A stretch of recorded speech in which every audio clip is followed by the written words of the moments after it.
वसई विरार महापालिकेच्या आजच्या महासभेत पाणी दरवाढ आणि पूरस्थिती या विषयांवर वादळी चर्चा झाली।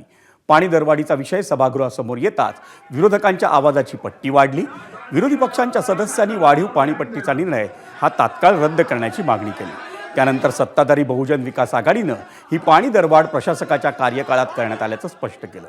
शासनाच्या विविध योजनांसाठी आवश्यक आर्थिक तरतूद करण्यासाठी पाणी दरवाढ अपरिहार्य असल्याचं त्यांनी सांगितलं।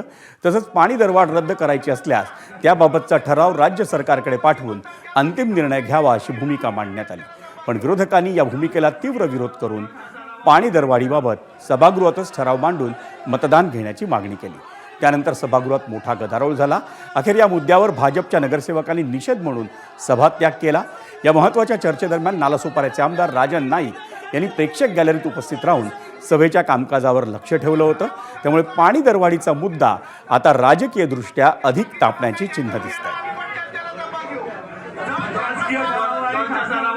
उभा करायला हा एकमेव पाणीपट्टी आणि घरपट्टी हा एक मार्ग आहे का? लिकेजेस बंद करा ना। महापालिकेचे एवढ्या मोठ्या प्रमाणात लिकेजेस आहेत। आज जवळजवळ 1500 कोटी रुपये बिल्डरकडे थकीत आहेत। बिल्डरकडे डेव्हलपमेंट चार्ज आहे। एकाच बिल्डरकडे 50 कोटीपेक्षा जास्त थकीत पैसे आहेत। ते केव्हा वसूल करणार तुम्ही? ते वसूल करा आणि त्याच्यातून खर्च करा।